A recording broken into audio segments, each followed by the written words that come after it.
Let's get that started. And would you introduce yourself a little bit about your connection with WASH, and particularly with the Smart Center group, so that we have a better understanding of your role that you play and how you're connected with WASH. Okay, as you mentioned, I'm based in the Netherlands. I'm Dutch, also farmer's son. My background is ship's engineer. I sailed for 8 years on a merchant marine. And then I had my first midlife crisis when I was 25. So I thought, what will I do with the rest of my life? So I decided to start working in Tanzania. And then from Tanzania, I went to Nicaragua for development aid projects. And both projects were big failures.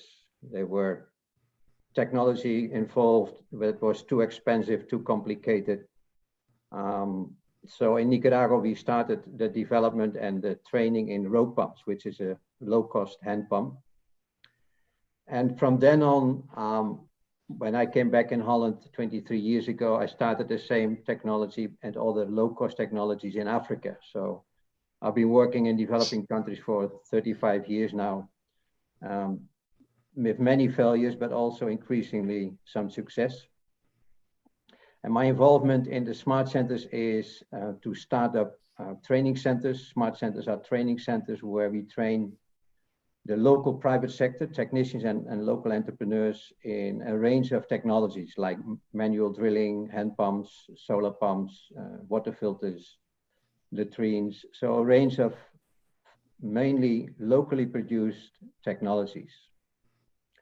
And also I'm a member of the EWAS Club since a few years. So that's my connection to Rotary. And I've been to several Rotary conventions. So at the moment, I'm retired since 5 years, but I'm still advising the Smart Center group as with technical advice and ideas, but project proposals, etc. Does that give an impression? That helps. And so today you're going to share with us about the work that you're doing now, and specifically about appropriate technology and how you're applying that in different places around the world. Yes, so shall I start sharing the screen? Yeah, go right ahead. It's all yours.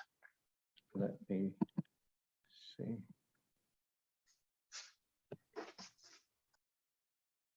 You see the screen, is it? Yes. Yeah. Okay. Yes, appropriate technologies. The name appropriate technologies from the 1950s, 1970s. There were a lot of so-called appropriate technologies introduced in Africa, also in Asia, but mainly in Africa. And I'm afraid that most appropriate technologies failed. And in the pictures, you see a rope pump. And this is what we think exactly the reason why the appropriate technology failed, because many technologies were not well developed. They were not very efficient. But I guess a more important reason was that there was no private demand. There was no demand for the private sector. The private sector did not see it as a product that they could sell. So the appropriate technologies in general were not a big success as far as I'm concerned. Also, we think that any technology should be appropriate. Even a rocket that goes to the moon should be the appropriate technology to go there. So, and a few, criteria to make appropriate, projects appropriate is the FIETS criteria. FIETS is the name for the bike in the Dutch language. You have similar criteria for projects, I guess, but whatever project you do, it has to have a financial sustainability. So is it the most cost-effective option? Is it affordable for the people that you do it for? The institutional aspects, Does it fit with, local institutions? Does it build up the private sector, which we think is very important?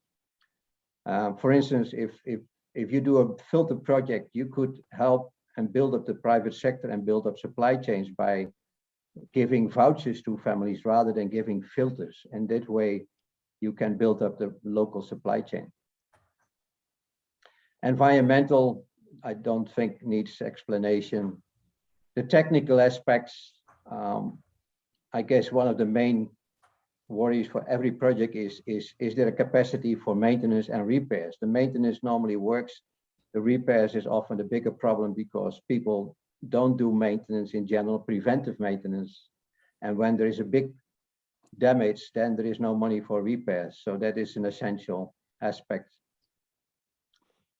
And the social aspects, of course, is it fitting into the culture situation? Does it take into account women, etc.? I guess there's no need to explain why water is so important because it touches almost all the Sustainable Development Goals. Rural Africa, we focus on rural Africa countries in general, rural African areas.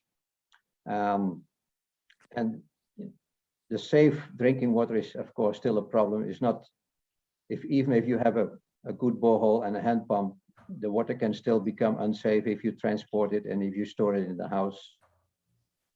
Some 25% of the hand pumps in Africa are not functioning at all the time.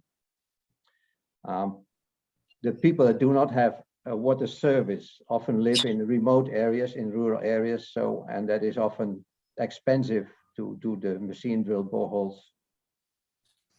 And there is an increasing need for food and income, where water plays an important role also.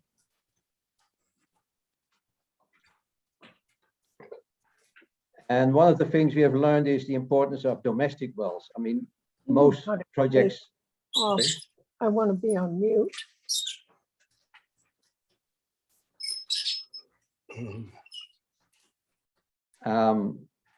So we focus increasingly on farm wells and domestic wells with the logic that if you want to have rural development, each farm or each group of farms need to have their own garden or their own well, because that is how you get economic development. You had it in the States, in Europe, every farmer had their own pump. It started with a hand pump, and with economic development, they could buy an electric pump or a windmill later on. But then, of course, the challenge is affordability. How can you make technologies affordable for family systems?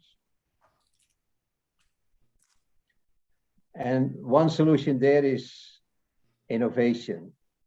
In the last 10 to 20 years, there have been several developments in technology that make the cost of wells lower, that make the cost of pumps lower.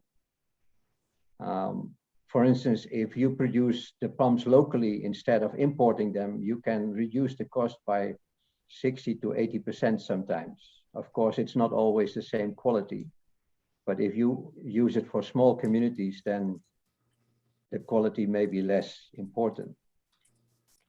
On well drilling, you could reduce a lot by first seeing if you can do manual drilling, because with manual drilling, you can drill in many areas, unless there is rock, of course, then it stops. But in many areas, you can do manual drill boreholes.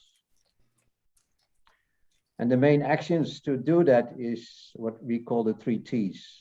It's the T for training. The next T stands, I normally ask the audience what the next T stands for. Any ideas? Technology. Teaching. Teaching, right. I keep it short. It's the second T is for training and the third T is for training.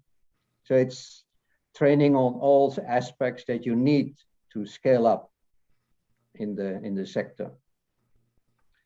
And this is exactly what we do. The smart centers work on training, and they introduce innovative technologies. And also they focus on innovation in methods, which, for instance, focus on household water treatment.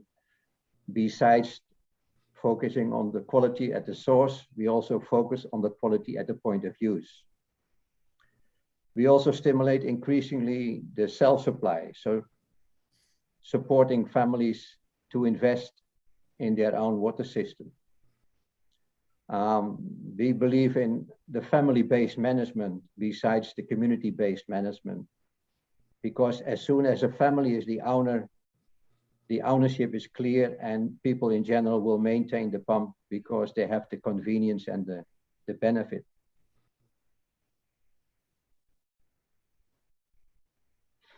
This is a short overview of a few of the technologies that we promote, a range of household water filters, because our logic is that wherever there is no safe water yet, the most cost-effective activity to get safe water at least is treating it at the point of use. So, and household filters in general are sustainable because people after training use them consistently.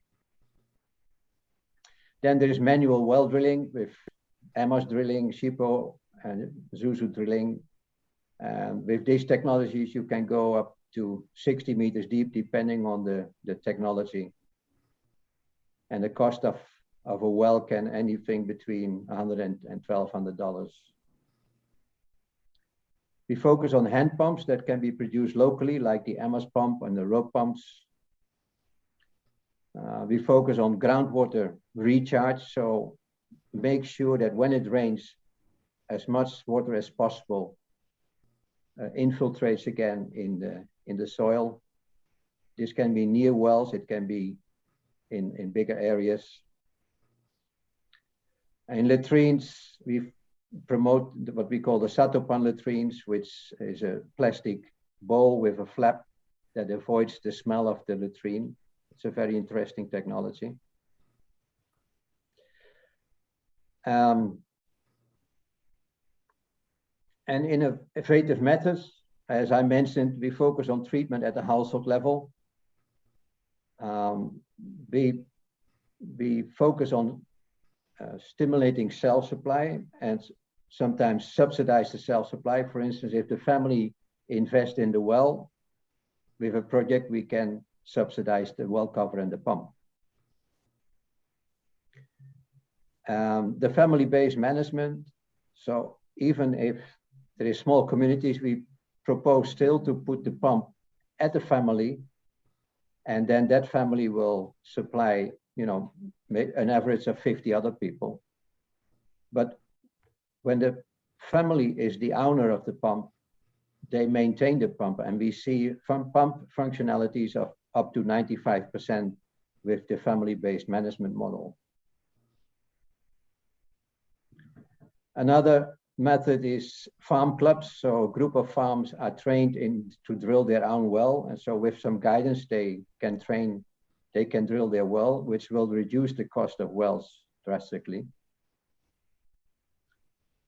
And where there is faith-based organizations, we think that faith organizations have a huge potential to reach the smallest communities, because there's always a church. Even the smallest community has a church. So if you train faith leaders, they can explain WASH problems, challenges, but also show local solutions.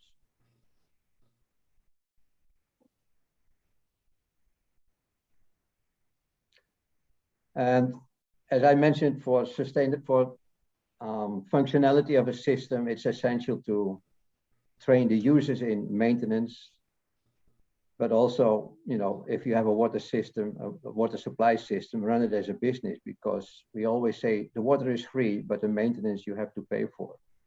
So you need to run a water supply system more or less as a business. And then train the private sector.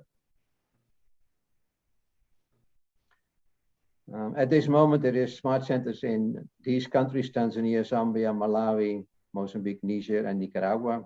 And it's starting in the other countries: South Sudan, Ethiopia, Kenya, and Ghana. And the results of 15 years of smart centers are sometimes some 50 local companies that go on after the training, because that is the proof of the pudding. You can train a lot of people, but the proof is if they go on after the training and make profit with what they sell. There is over 1 million people that were reached with the technologies like the manual drilling and rope pumps. And we cooperate with organizations like Transform International and COST and EMAS.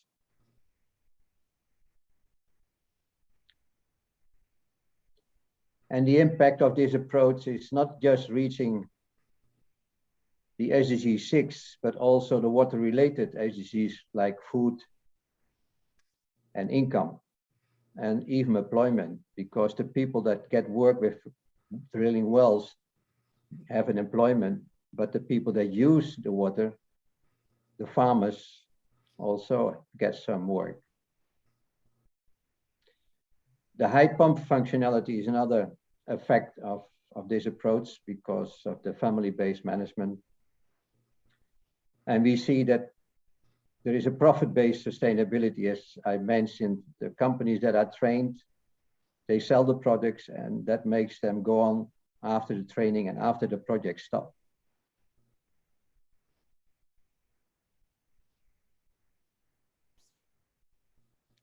So in short, the smart centers help not with a fish, but with a fish rod, and maybe even more important, the knowledge how to make the fish rod.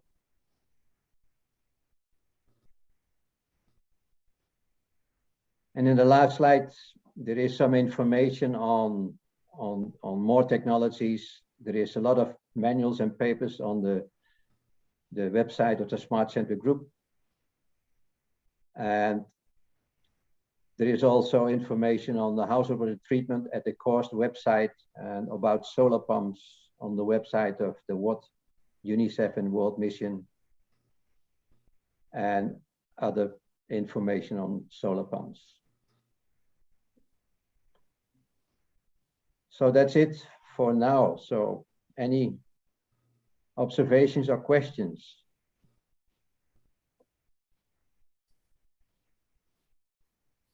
Hank, there's one other question in the chat window about whether we can get your slides, but I have a meeting on Wednesday. Could you send those to me before Wednesday? I will send it to the group and to Chris and to you. Yeah. Okay. Sure. Great. Thanks.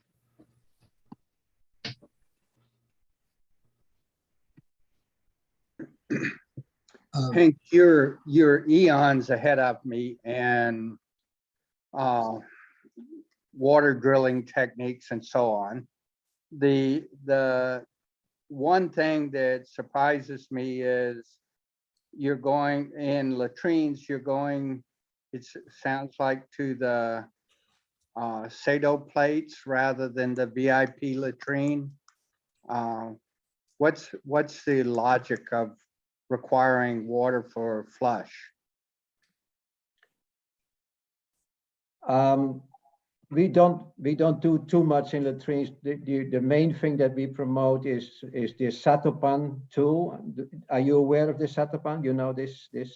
I know the Sato pan, and my problem with the Sato pan is you have to have water in the latrine to flush it, right. Whereas the VIP latrine is odorless, flyless, and does not require water to flush. Right. Yeah.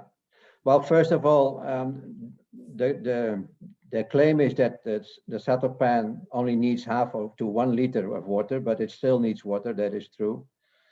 But we also promote the VIP latrine. It's not that we promote one. It's offering options. So we leave it to the users, the people, the communities, what they prefer, what they can afford. But we have seen that where we show the Satopan, people do like it. But again, it's up to people. It's up to the communities themselves what they prefer. Cool, thanks. How does your smart centers, how are they organized and funded and carried forward? Good question. And also a challenge. But a smart center in general is always hosted by a local organization, which can be a church organization like in Malawi, or a local NGO, or even government in Ethiopia. It's hosted by the water ministry. And these hosts in principle are responsible for funding, you know, to fund the manager, to do the training programs, etc. But from the Smart Center Group, we help with ideas for funding. We help to look for funds. For instance, we got a lot of support from Rotary clubs in the Netherlands for the Smart Center in Malawi. We help with funding ideas. And the cost of running a Smart Center is anything between $50,000 and $250,000 a year, depending on the activities, the amount of training you do, depending on the number of demonstration installations that you want to do. So does that answer your question? Yeah, thank you.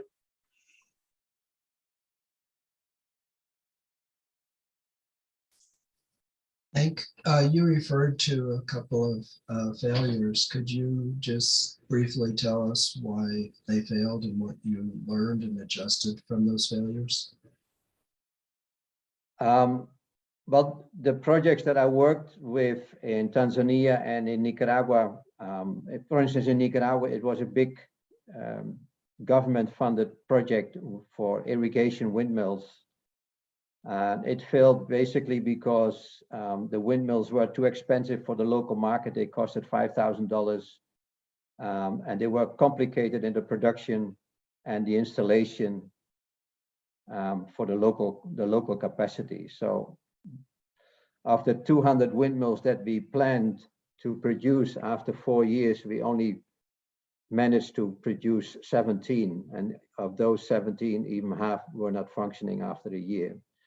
So that is, I got very frustrated as a technician, and that is why when I saw the rope pump in Nicaragua 30 years ago, I thought this is more sustainable in the sense it can be produced locally, and it is much cheaper, and it can be a first step on the water ladder. But even now in Africa, the technologies, the rope pump was introduced in Africa 40 years ago already by several organizations, and they experienced that although simple, a rope pump is not easy. It's you know, it can be a simple technology, but it has many details. If you don't do it right, the pump will fail. If you make one error in the guide box, the rope will break every week, and nobody will like the rope pump. So even though technology may be simple, the details are very important also. So that is where many introduction of the rope pump also failed in Africa. Does that answer your question more or less? Yes, that's good. Oh, maybe one quick follow-up. Are many Rotary clubs taking advantage of the Smart Centers for participating in the trainings and getting technical assistance? Well, we got support from Rotary clubs. I don't think there's many local Rotarians that get training from a Smart Center. Also, in general, we focus on training the technicians and the businesses, the local companies that produce technologies. So, but Rotary for sure has been a big support in the Smart Center, for instance, in Malawi. Yeah, and I'm not so much thinking about support, even though I'm sure you can always use more support. And I'm just wondering, do Rotarians attend the trainings and apply what they're learning to their projects? Not really, no, not until now. Maybe more in the future. Also, maybe because not of all the smart centers, there's only 2 countries where we had the connection with Rotary clubs. So that's also maybe a reason.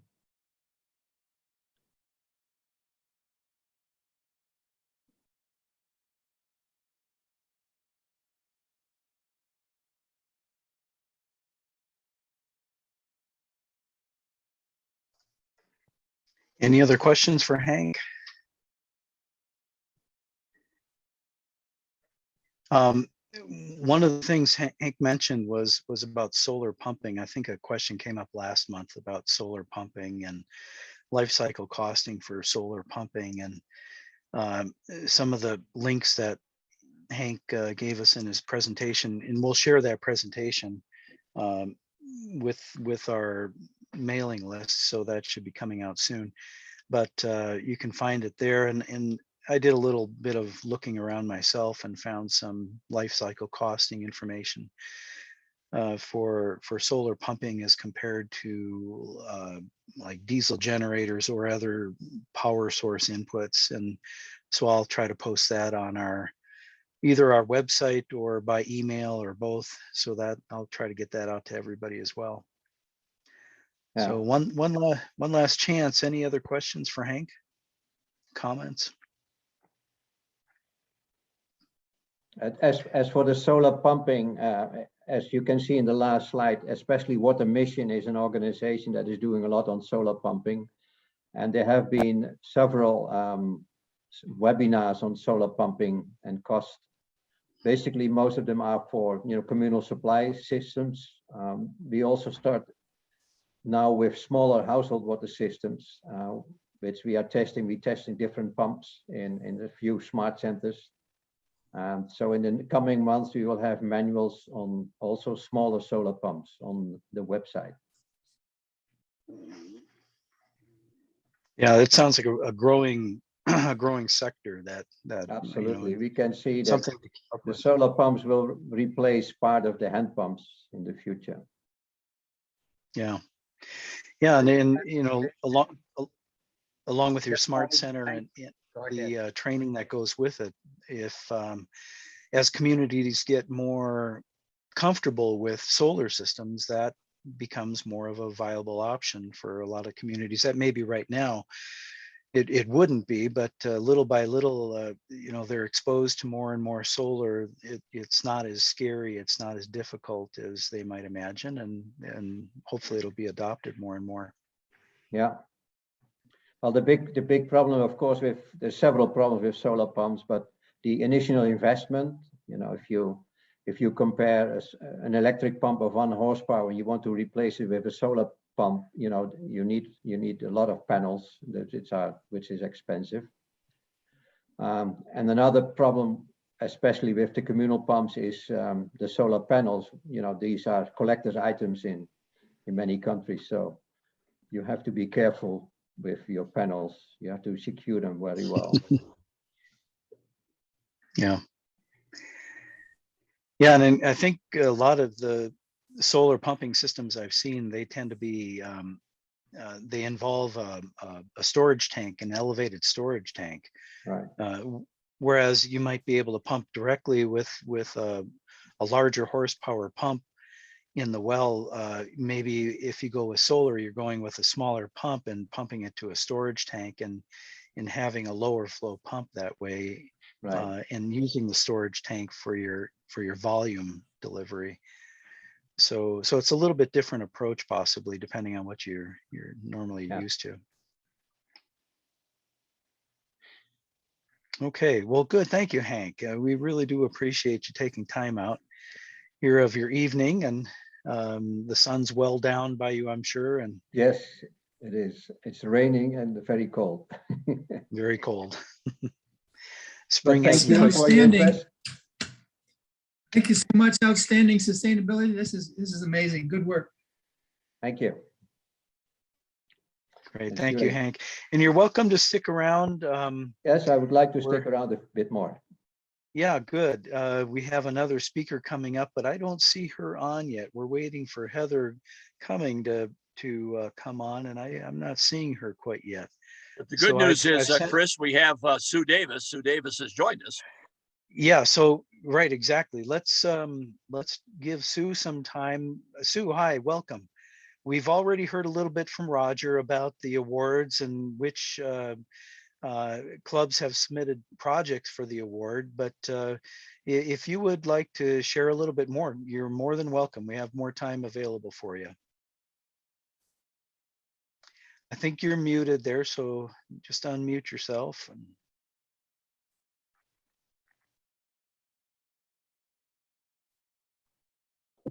We don't hear Sue. Yeah, you're still muted.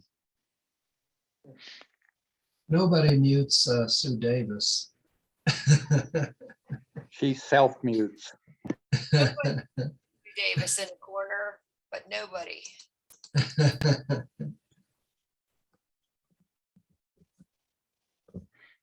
Sue, Well, we're can you hear waiting us? for, I think she might be going for some help here.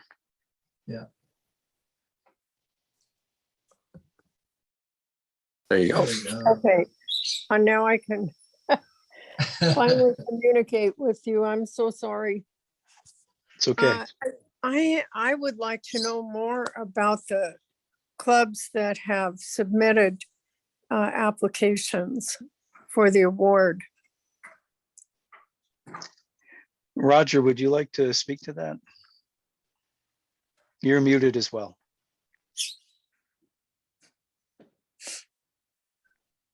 Sorry. Yeah, we have 5 this year.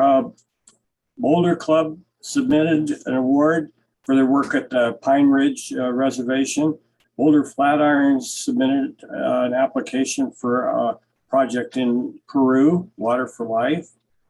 The E Club in District 9980 submitted an application for the work they're doing in Ghana with the Sangul community there. Denver Southeast has submitted an application for water projects in Cameroon, and Westminster Club has submitted an application for water projects that they do in Nicaragua. So it's great to have 5 applications. Oh, that is very exciting. Yeah. So are they mostly wells? It's a variety of things, from water filters to storage projects. It's a little bit of everything.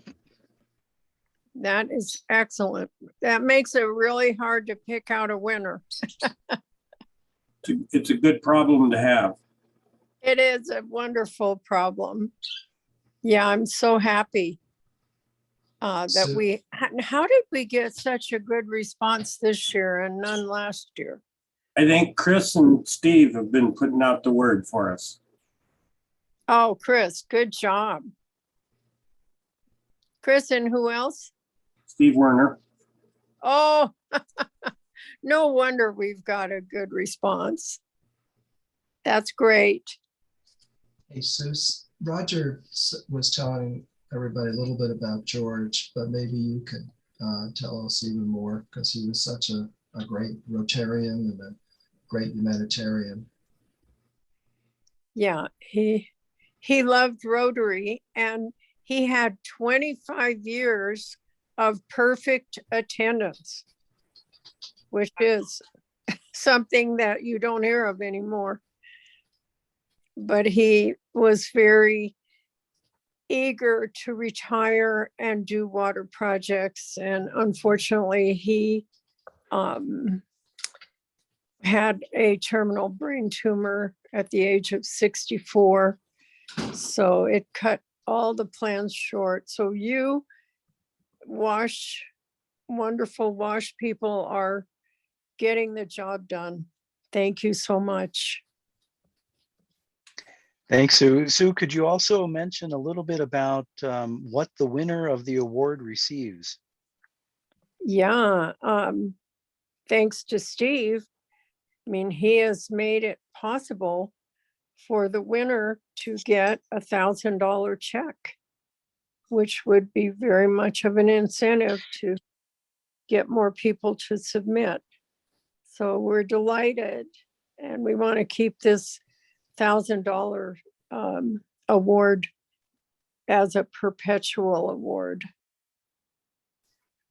Well, Sue, you're kind to single me out, but it wasn't just me. It's almost everybody on this call who works on the WASH Symposium that makes that possible. So, but we're happy to provide support to the winner of the George Davis Award. Everybody freeze up, or was it just me? Sometimes if your internet's slow, it'll freeze up on you. I think we're all here, still here. So I might add, Peter called and reminded me to get on this call. And as soon as I did, I got a message on my phone that my husky had run away. So I had to jump in the car. So you might have seen the interior of my car. Well, I went and retrieved her. You get the husky back? She's back. Oh, that's good. I used to have huskies and they did the same thing. They would just take off.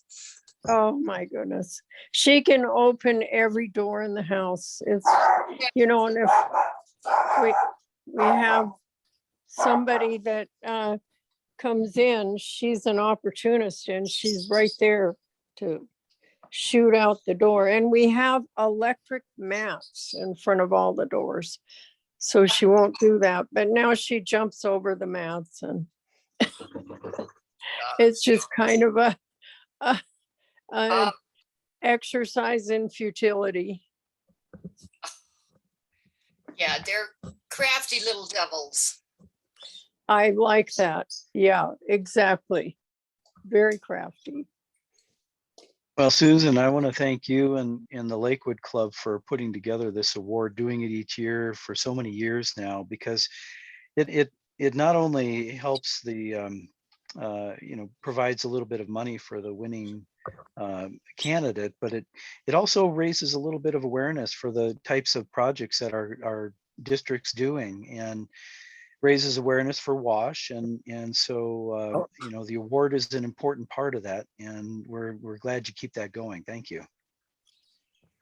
Yeah, it's just thrilling that we're doing that. And thanks to all of you from the WASH Symposium for the support you provide. It's a great partnership between all Sue Davis's family and our club and what you do. So thank you for that. Enjoyed this. I've got something else I need to leave the meeting to do, but it's been great to be a little bit part of the WASH project here for a few minutes this morning. Yeah, thank you, Roger. Thanks for all your time. And we'll wait to hear from you for that winning selection. Will do. All right, great. Well, we're still waiting on our next speaker. Heather Cumming was going to speak about her work in Africa. She puts in a lot of wells.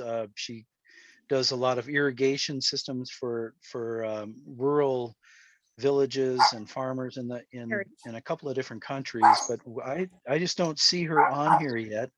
I've sent an email off to her hoping that she would get on. So I'm not sure what's happened. There might be a mix up in the time or something, but in the meantime, since we've been talking a little bit about our symposium, I wonder if we could spend a little time updating people on the status of our symposium. Peter, would you talk a little bit about the college that in the arrangements we have there so far? Yes, I'll be glad to. Thanks, Chris. And thanks to Roger and Sue for that terrific work they're doing vis-a-vis the Davis Award. Several months ago, we had the brainstorm that it might be possible, given a colleague of ours named Dr. Darius Navran, who's been a Rotarian and who's a dean at Arapahoe Community College of Littleton, Colorado, to host our next symposium there on his campus. Steve and I have been guests there on several occasions. Some of the rest of you may also have been guests or speakers there on several occasions. It's an excellent campus, a small campus. The college is very strong, has an excellent reputation. I personally feel it's one of the best community colleges in all of Colorado. And so with that in mind, and with our contacts with Darius Navran, we decided to proceed with the possibility of them hosting our symposium, the 11th symposium this fall.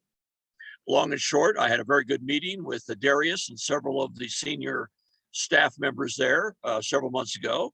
They were all very enthusiastic about the idea, not only because they'd like to host it, and that would add the visibility, of course, for the college to host a prestigious Rotary symposium, but secondly, they'd like to get their students involved and have the students have a chance, a number of whom have strong interest in water resources, to get them a chance to attend. And thirdly, they'd like to do more programming in this general area beyond the symposium, beyond WASH Rotary, into WASH more generally. So for those three reasons, we got off to a good start. Things have moved along slowly but steadily. Long and short, in our very latest communique, which was this morning, shortly after I spoke to Steve, he and I are continuing to outreach there. I then spoke to Darius Navran, had a nice phone call with him. And this week, they should know for sure the exact cost that they would propose to us as hosts. As of today, they do not yet have the exact cost.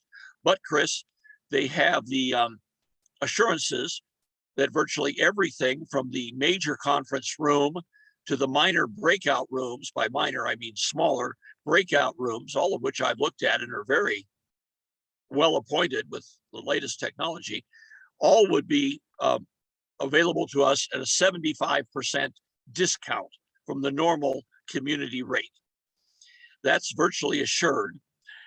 And he does not have the total cost, but his estimate is, and this is just an estimate, that the total cost for us to them would be $1,000 or less for everything we need. So it's looking very promising. And I noticed that our friend Heather has now joined us. So if you'd like me to say more about the symposium, I'm glad to, but I also want to personally welcome my friend Heather, who I've known for a decade. Hi, Heather. Hi. Hi. Hi. How are you? How was France? I had a wonderful time in France. Thanks for asking. And we were just chatting about a symposium, and I don't want to preclude what Chris had in mind, but I wonder, Chris, do you have anything more about the symposium before we chat with our friend Heather? Well, only that, you know, we could always use more help, because the more people Yes. involved, the easier it is. And you'll notice in the email invite for this meeting, there was a list of the different groups that make up the symposium and different ways you can get involved. So, you know, just take a look at that list and see what areas you feel you might be able to contribute in, and contact one of us to find out more and how you can get involved. So everybody's welcome. There's a lot to be done, and so more hands make the work a lot lighter. We appreciate that. Peter, would you be willing to give a little introduction of Heather? I'm looking forward to it. Absolutely.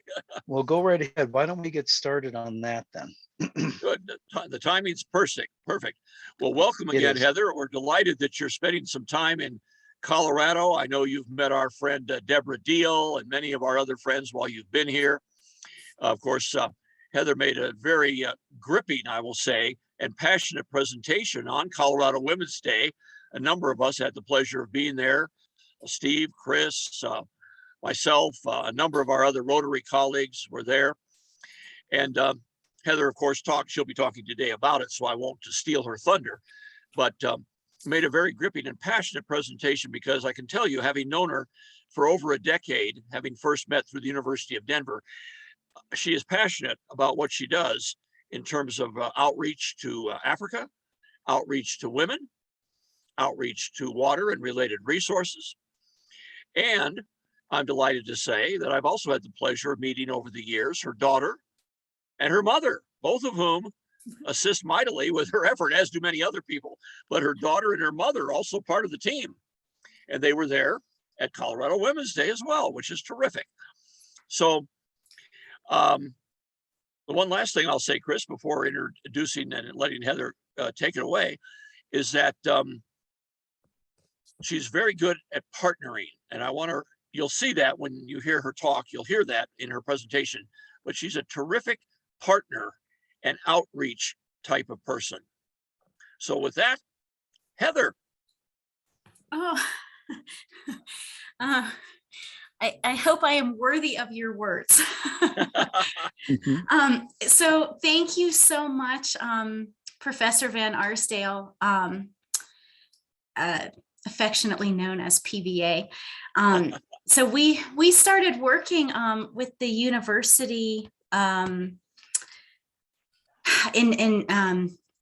University of Denver years ago. We were doing fundraisers for our organization, and that's how we came to know each other. So PVA has seen our project grow over the years.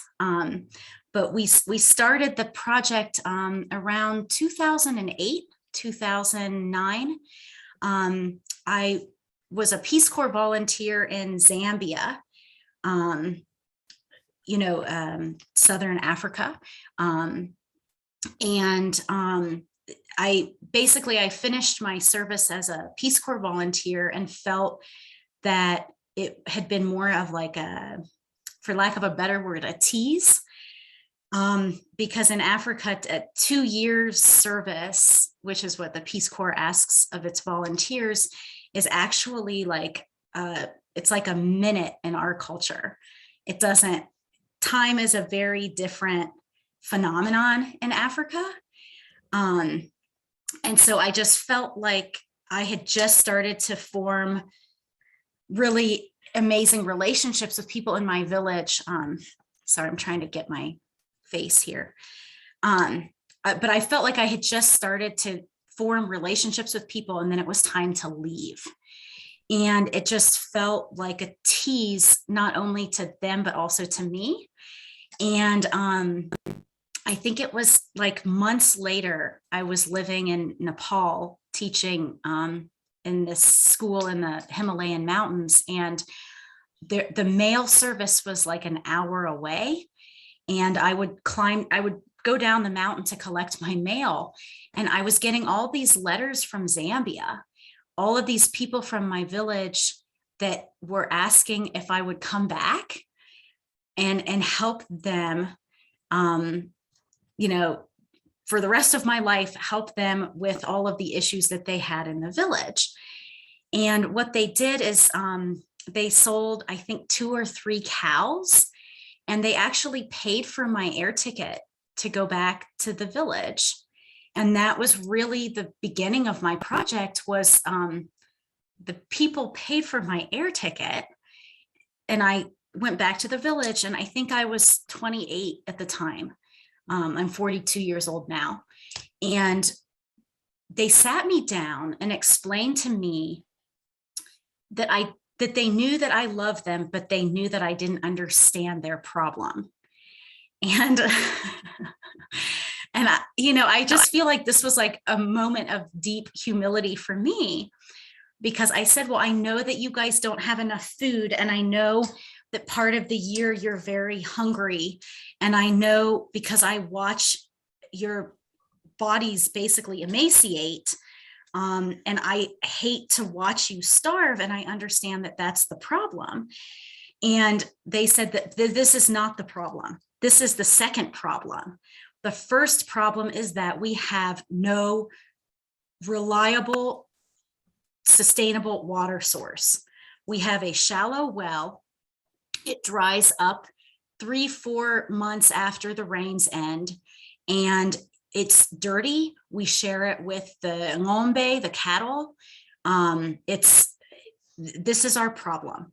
If you can help us with water, you will help us with food.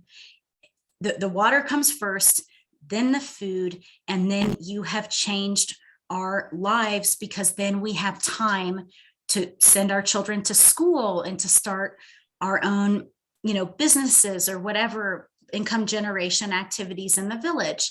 Basically, the foundation of change in our society starts with water. And I felt very relieved to be told so straightforwardly, so compassionately. And I also knew that I didn't really understand. I hadn't gotten that. So what I have set forth to do and what I have been doing since that time is trying to put as many reliable water sources in the remote communities in Simwatachella Chiefdom. So that's the name of my project, and I will put it on the chat because it's a very awkward name, but it's Simwatachella Sustainable Agricultural and Arts Program. And the acronym is SSAAP. And Simwatachella is the name of our chiefdom. I want to say, to put this in perspective, it's the size of maybe like Boulder County. I don't know, that might not be. It's like if you could walk from one side of it to the other and it would take like 5 hours. So maybe it's smaller than Boulder County. I don't know, but it's a huge chiefdom, and there's thousands of villages in that chiefdom. So we started the project in, like I was saying, 2008, 2009. And then last year, or I should say during the COVID period, the COVID era, we were in the village in Zambia the whole time. And we expanded our site because 2 other chiefs had donated land. So Chief Simwatachella donated this space of land where we're living for the project. So that way, it's like a neutral area. It's not like a farmer's land or anything. It's for the project. So 2 other chiefs in the southern province of Zambia did the same thing. They donated land to the project so that we could expand like the development in their chiefdom. And what we're starting to do is they're called water reticulation systems, which is basically you've got a submersible pump. You instead of a typical borehole, like where you would just pump the water, it has a submersible pump and a solar panel, which is next to like I forget how many liters. It's a huge tank, and the solar power helps to pressurize the water through the borehole and into the tank. And then you can it's a very simple irrigation system that if I understand it, it means that it's very, very simple. And it basically, it's like a summer sprinkler in the backyard type of thing. Some of the Americans that our project works with, they were trying to get like a drip irrigation system. And I was explaining to them that you wouldn't teach like a 2nd grader algebra because they're trying to learn addition and subtraction. And when we're doing development in really, really super remote parts of the world, we're not going to, start at A and go immediately to Z.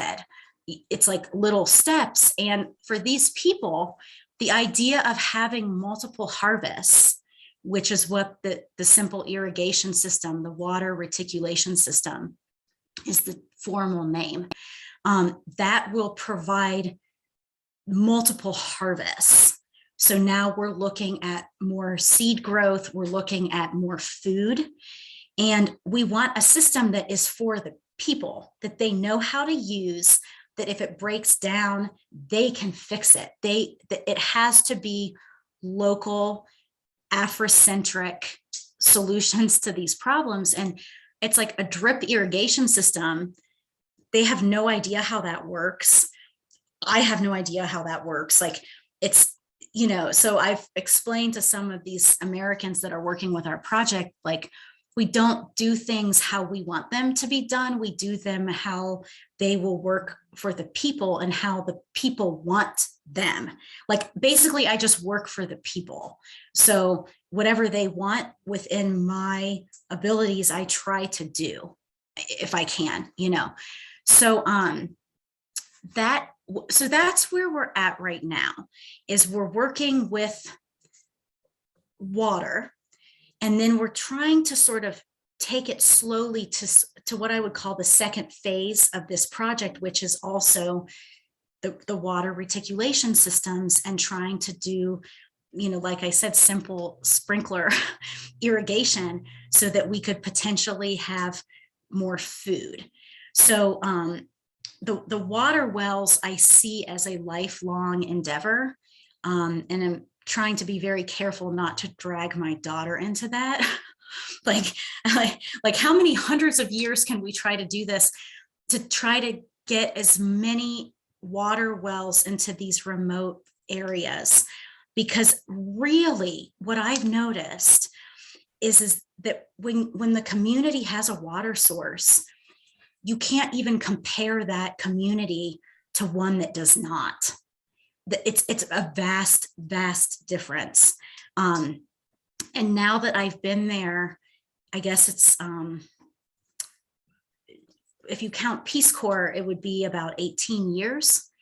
I can noticeably see the difference between people who come to my office hours asking for help. I can almost know by the condition of the way the person is looking, their health. Sometimes you can see people's health in the skin and their eyes. I can almost detect like these people have no water source versus like, oh, they have a water well. The difference is unbelievable. It's detectable.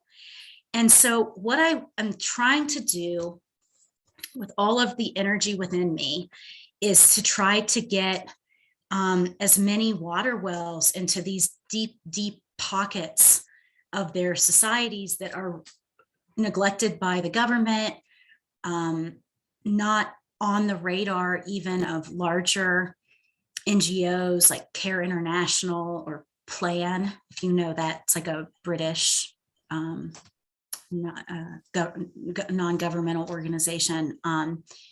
USAID, like, I guess that's a governmental organization, but larger groups, maybe, you know, they wouldn't go into these deep pocketed areas because of manpower or safety or whatever the regulations of their organization is that mine doesn't have.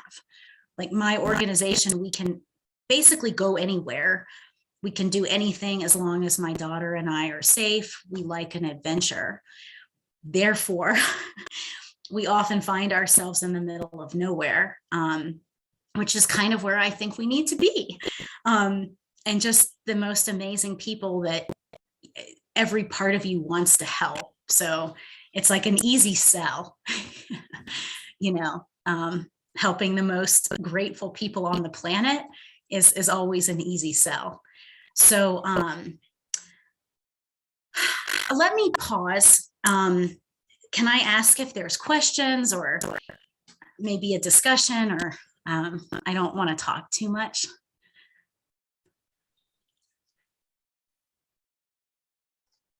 I don't want to speak for everyone, but I'd like to say that we probably want to hear what you have to say. Just, you know, you wouldn't be here if we didn't think so. And it's been a really great presentation. But yeah, if we have any questions, but of course we want to continue to hear from you if you have more to say. Well, I just have a tendency that I could talk for days about all this stuff, and I just want to be respectful of like people might have things to say, or I don't want to be oh, Miss Deb. I've got a question. Oh, sorry. Heather. Hi. Hey girl, I sent you an email this morning. Remind everybody about how much it costs to drill, set up an average well in these rural parts where you are frequenting. Yes, I'm sorry. That's very important. So and let me differentiate and let me explain, and thank you for keeping me on track, Deb. We work in 2 parts of Africa, Zambia, which I've explained, and then Sierra Leone, you know, tip of West Africa, right near the equator, wettest country in all of West Africa. But again, they're drinking groundwater. They're drinking surface shallow well water, literally like the goats and the pigs are like drinking beside them. And in Sierra Leone, there's something with the soil that makes a drilled well not work. They tend to cave in. And I'm trying to get to the bottom of why that is. But the most successful and sustainable wells, the model that I've seen that works the best, which is what we do for our project, is the hand dug model, where you dig maybe 9 to 12 meters. A 12-meter well is very, very deep, scary deep. But the people reassure me like, oh, this is great, this is fine, and I'm worried. But what they do is they'll cap a meter from the surface level down. They'll put cement around it. And right now I'm researching if the whole well should have cement from the top all the way down, or if it's a better model to just do the top with the cement. And then we build like a brick structure around the hole at the surface, a platform, so that it's raised above the ground, bricks and cement, and then the top has like a cement covering with a metal door, and the door can be locked, it can be open, and then there's a pulley, like I almost want to draw it. I can email photos, but it's a pulley, and so that way elderly people, young children can get water because they just crank the chain, and then the little bucket goes down and picks up the water and brings it back up. And I do test the wells every time I go back. I have test kits. They test for fecal matter, like bacteria and other things. And they're, yes. And they're perfect. They don't have bacteria. The tests run perfectly. So that's the hand dug model, is the well model that we use in Sierra Leone. And those cost about $1,000. I've been able to get them for a little bit less. And I'm told that if we do cement the whole way down in the length of the well, that would be a touch more. We're talking a couple $100 more, but in general, it's $1,000. And then Zambia, we hire a drilling company, and they have a drill rig. And again, I can email photos. I think it looks like the same kind of thing that like an oil rig for fracking is what I'm told. I think it's the same kind of rig. And so what we do is we work with a company. It's taken me many years to find a driller that I trust. And I've got my guy, and he's a geologist by profession. And he locates water through looking at rock. And in the past, I'd worked with a lot of these very shady companies that typically they're Indians that come from India. They just drill a hole in the ground, and they don't really care if there's water or not. They don't know how to look for the water they don't know how to search for it. And so typically what we would do is we would hire these companies, and they would drill, and if there was no water, they would just be, like, sorry. And unfortunately, we were working with an Engineers Without Borders chapter, a student chapter from Mississippi State University. And I was not part of the financial stuff. They left me out of that. But I think the professor was paying like $8,000 per well. And it was ridiculous. And some of the holes, we didn't get water. And this is the type of corruption that is very common in Africa. We're seeing it a lot with the Indians that come to Africa and a lot with the Chinese, where they'll just come and like do a really corrupt job because they don't care about the African people. And so this was devastating. Like, you show up in a community, they think they're getting water, people are gathered, they're singing, they're dancing, they're all like, this is going to change their life. And then it's like, oh, dry hole, see ya, and just devastating. So I think I put that out to the universe and just said, send me a driller, send me somebody. And I got this Zimbabwean guy he's got a hot head, but he's just very loving. And he fights with the earth until he can get the water. And I've watched him do it. I've watched him just go to a site and he's gone. And everybody says, where's Lukumbi? And I'm like, he's looking for rocks. And then he'll drag all of us to this middle of nowhere place. And I'm like, Lukumbi, what is this? And he's like, we can get water here. And I've seen him fail never. And the contracts I make with him guarantee water at every site. On top of this, he charges me somewhere between $2,500 and $3,500.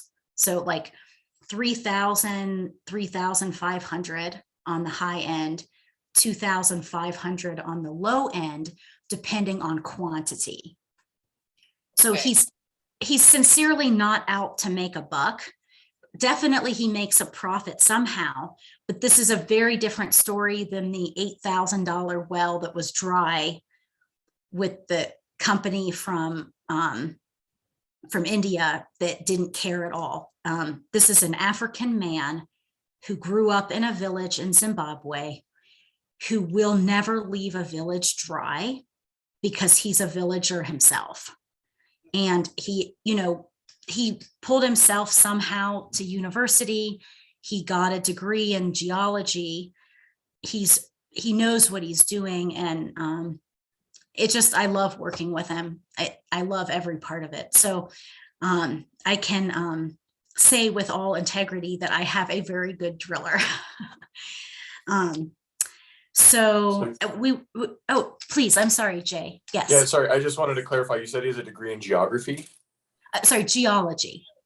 Oh, okay. Yeah. What is your success rate with him on, you said he has to produce, so like per bore drilled, what is his success rate per bore? Is he getting, like if he has to bore 2 in a village, then you're at 50%, right? So what are you looking at from a time standpoint of bores? Do you have metrics on that? Oh yeah, I'm sorry. Do you mean like how many liters per second? Do you mean like that? I mean, okay, per bore. So let's say he has to go to a village and he's got a 100% success rate contract with you, and he bores and doesn't produce and then bores a second one. That's a 50% success rate. So I'm just curious like what your rates are, because I work with NGOs who do bores all over, and I'm always curious what people are able to produce and what, if you're doing design build, you're designing it based on, gathering information. It doesn't sound like you're doing any sort of like, we call them geophone. You're not gathering data on, where you're seeing aquifers from like a seismic standpoint. You're doing it based on other ground observation. So usually that's a lower success rate from what I've seen, but I'm just curious like what you're getting there versus what I see in like Ethiopia or other countries that we work in. Well, yeah, I think he just doesn't have that equipment to be able to, I think he has some kind of a machine that he uses that he got in Japan, but I've seen him not use that machine and still get water in terms of like looking for like granite outcroppings. Like where he sees granite, he says that is the enemy of water. Like if you drill in granite, you're not going to get the water. He looks for quartz. He looks for amethyst. He looks for mica schist, if that makes sense. What was I going to say? He has a lot of data that if you are interested in, I can very easily get for you. He does reports for each site where we do like how many liters per second, how many meters. Every level of like each drill, each rod. Again, I'm not sure how many meters it is, but how many times we have to take, you know, as we're going deeper and deeper, the levels of a stone that we're drilling through, what, like he'll section them off, like, okay, we got this level was granite, then we moved into mica schist, then we moved into like blah, blah, blah. He has all that stuff. I can easily get that for you. And then you were asking about his success rate. So in our contract, he guarantees water at every site, even if he has to drill 20 times. So he won't leave it without water. I've seen him at one site where he drilled once, got a dry hole, drilled again and got like a super dry hole, and then went to like a whole nother section area of their community where what we try to do is drill in the more densely populated areas so that people don't have to walk as far to get to the borehole. And this particular area was kind of in the middle of nowhere, but he knew he could get water. He drilled, he got water. The next day we were drilling at another site, and two members of the first hole that was dry came to that new site. And they said to me, Heather, they call me Heza, they can't pronounce my name, Heza, we put our ear to the ground and we heard water.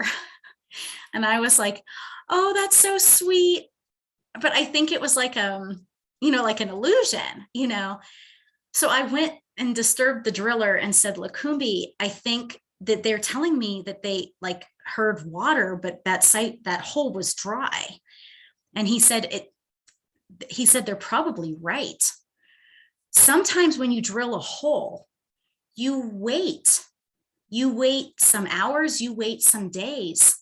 The earth readjusts itself. I think of it like when you get like a blood taken and you put the needle in the vein and it disturbs the vein, you know, it gets black and blue or whatever. And then it takes a little bit of time for the body to kind of deal with that intrusion. And I think with the earth, if you think of the earth as like a living body, it might be that way, because we went back to that hole a couple days later and it was pounding with water. So he says that sometimes you can drill, and when you're drilling, it's dry. And then you go back, and after the earth kind of readjusts itself, it will produce water. But I think you mentioned something about, oh, where did you go? He wrote in the chat that he had to drop off for another meeting. Oh, okay. Okay. But Heather, I think that if you're able to get some of that data to us regarding his question, you can definitely get it to him, or we can also just give it to the group at large. Yeah. Yep. I'm happy to do any of that. Yep. Perfect. And Steve in the chat followed up with a question asking, is that success rate for the initial drilling? And then also, what is the success rate 1 year, 2 years or older in terms of sustainability of drilling and boreholes over time? I'm guessing that might mean, you know, do the wells continue to produce water? Mm-hmm. That's what I'm guessing. Yeah. Oh, Chris was speaking. Sorry, Chris. Hi. The issue that we have is not with the water going dry. It's with the community maintaining their well.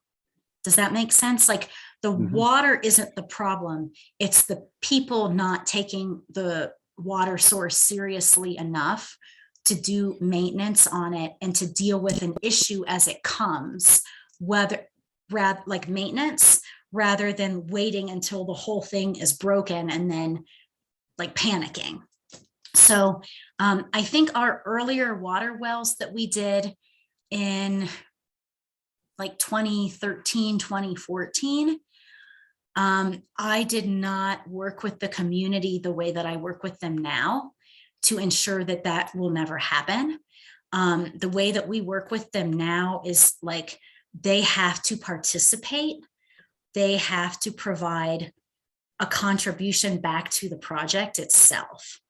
So like their community contribution is not that they bring like gravel stones to make cement to go around their well. That is not, to me, that's not a community contribution. That's them helping themselves. The community contribution is help towards the project.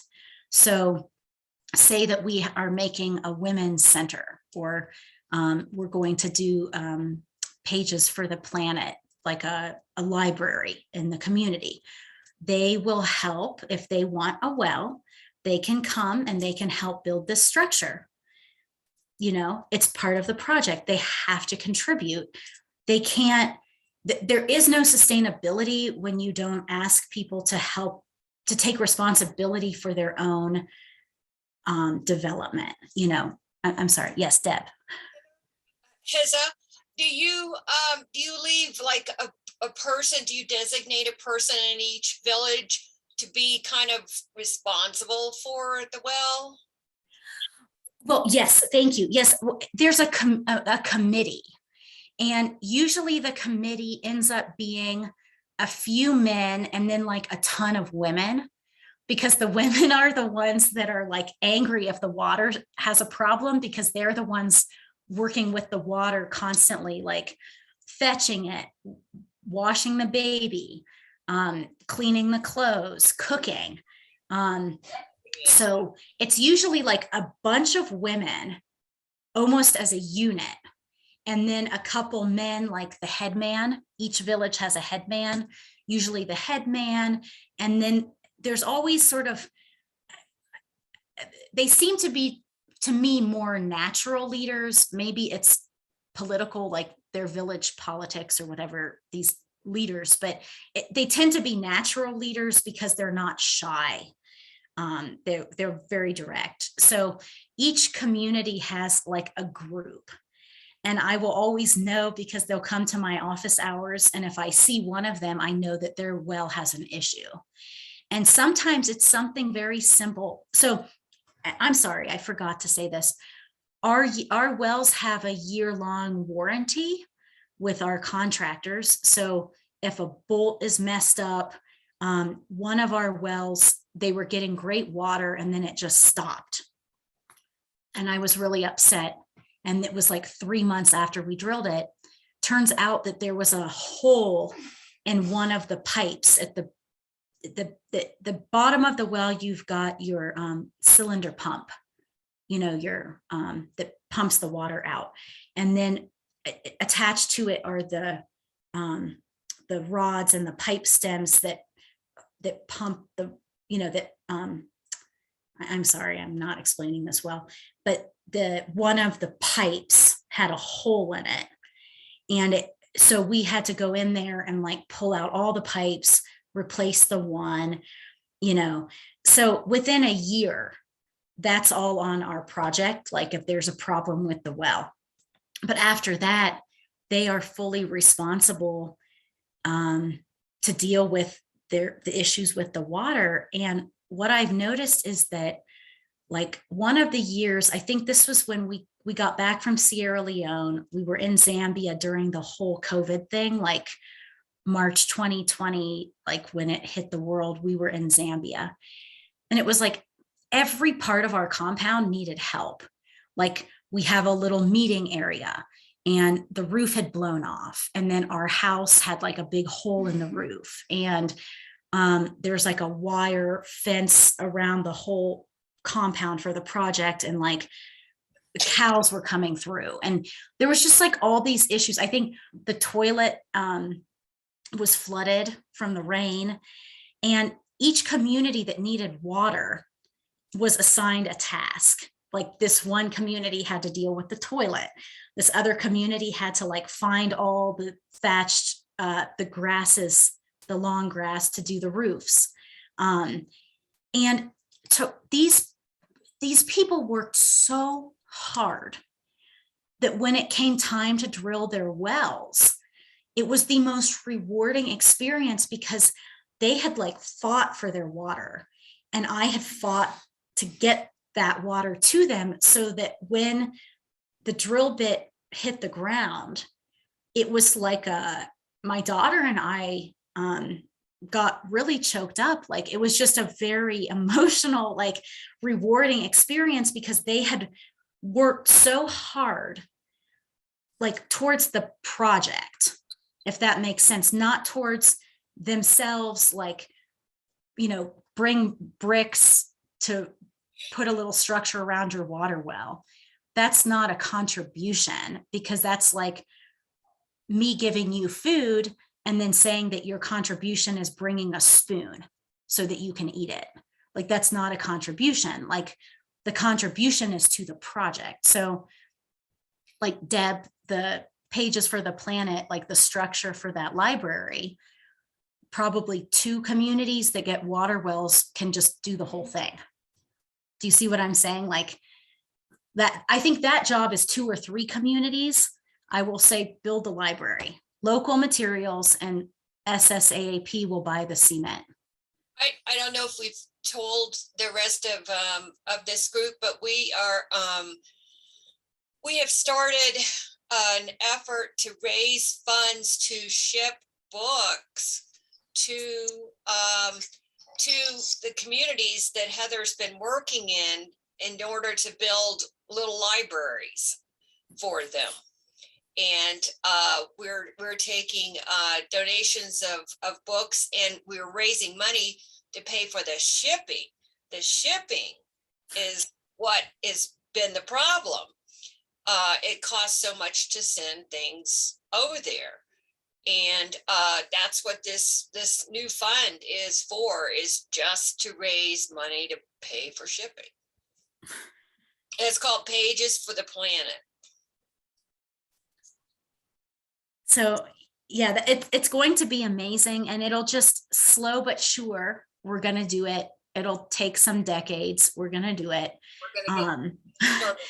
But yeah, so these are all projects that when people have initiative, like when they have good water, then they can start kind of like uplifting the quality of their lives themselves.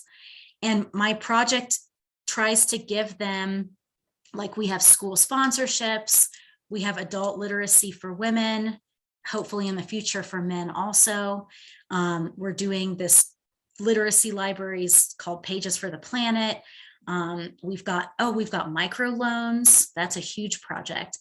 But all of this stuff, I see it as secondary. I see it as secondary. I see the water as the primary task. And it doesn't mean that we do water and then we can do these projects. It's like we're doing them all kind of simultaneously. But for example, we will not do that literacy library where there is no water. Like we're either going to put a borehole near the library, or we'll put the library near a water source. Because we're not going to ask people to come and look at books and look at pictures and read and explore and have them be, dehydrated or, suffering. So, yeah. So, what I want to do, and we have like a whole project too with our art. We sell African art and we work with local artisans to help encourage their beautiful culture of art. and I feel like I never really focus on that the way that I should, because I'm obsessed with this water, because I feel that none of the other projects are sustainable, I should say, without the water. And then our model for communities getting sustainable water is teaching them that it's their water, like teaching them that it has nothing to do with me or the project, and that we don't own it, and that it's theirs and they take responsibility. And the way that I've seen them do that is when I give them a job for the project and say, complete this task, and then we will help you with the water. And So they had Heather, to, yes. How are the wells sustainable? Well, so just the stuff I've been explaining, like the community taking care of it, it's the community owning their well is the sustainability factor. And the way that I've seen them do that is when they have to work for it. Because in the past, when we would just go around and like help them, like, oh, hi, you need help, here's a well. And they didn't have to do anything. Those are the wells that now, 12 years later, I have a serious problem, because I didn't understand. I was young.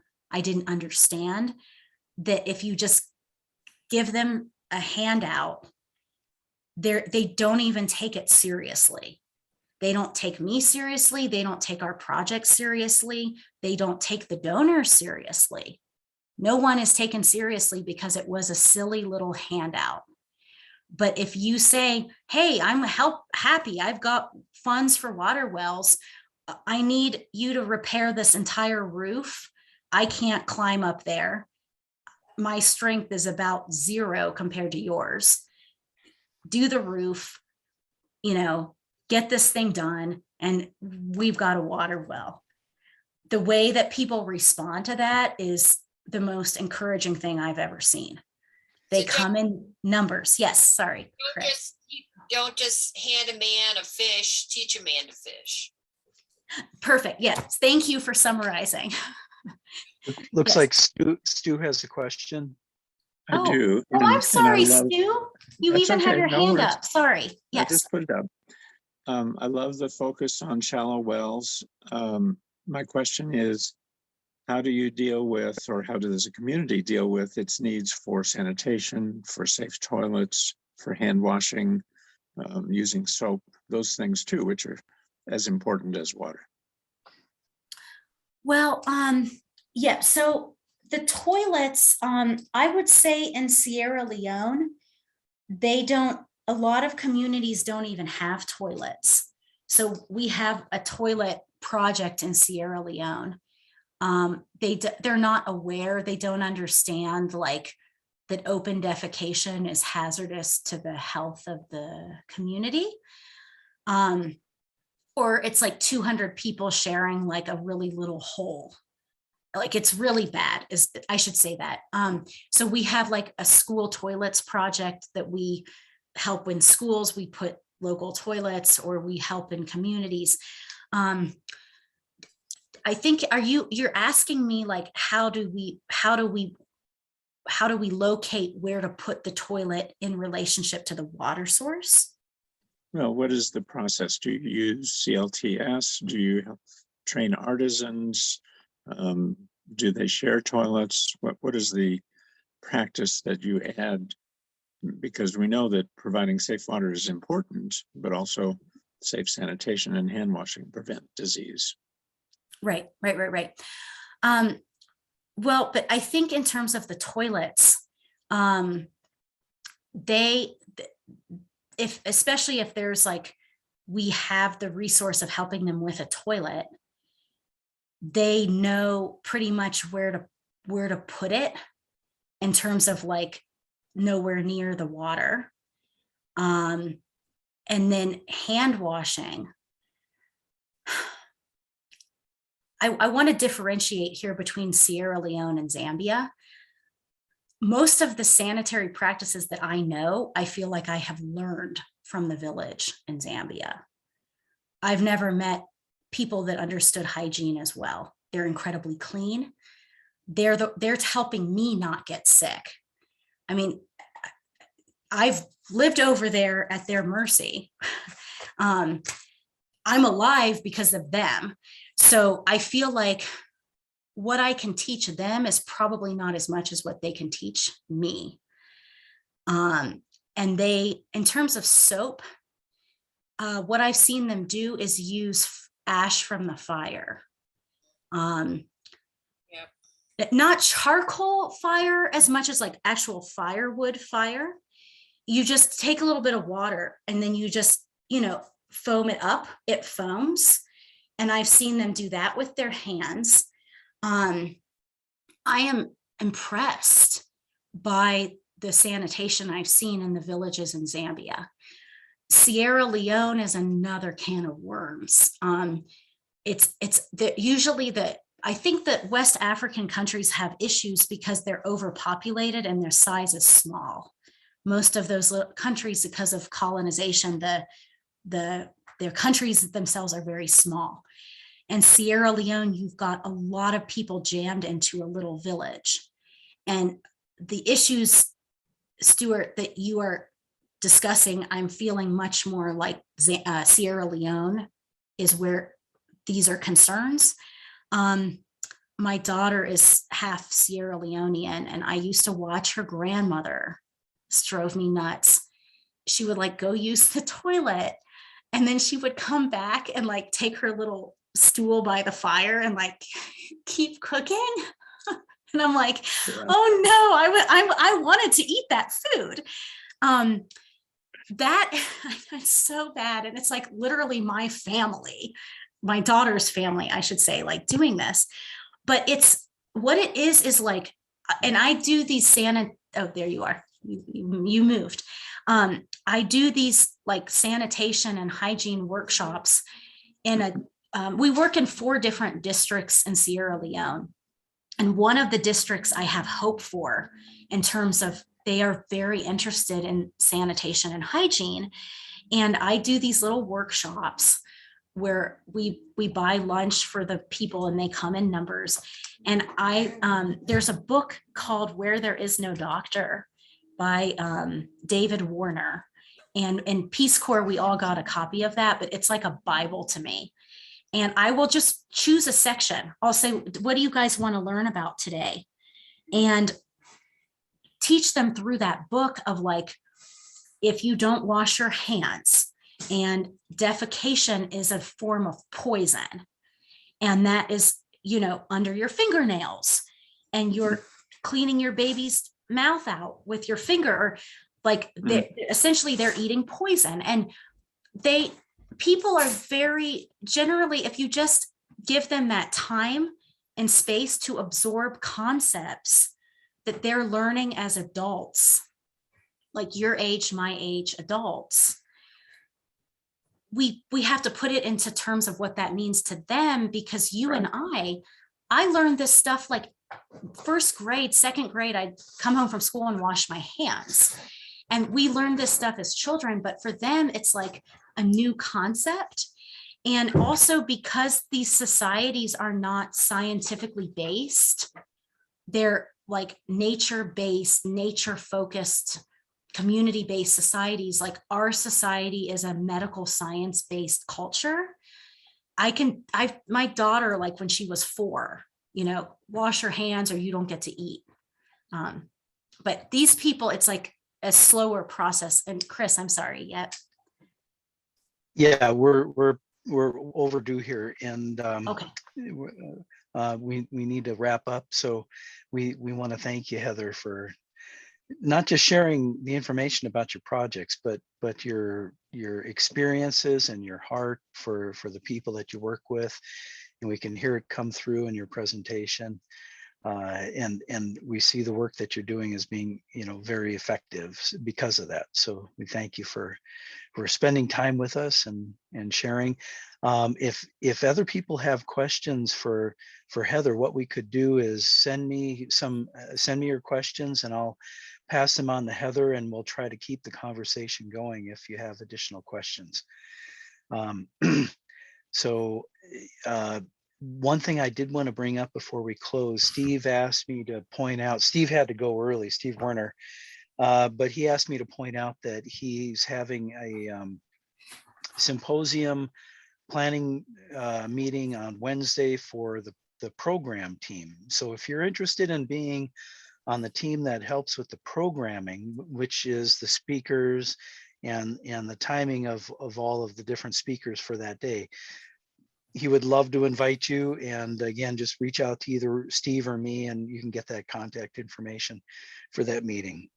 Perfect. And then, so yeah, go ahead, Heather. Oh, I feel like Stuart and I should talk a little bit more. So just on all the sanitation stuff. So Stuart, could you? Put my email in chat.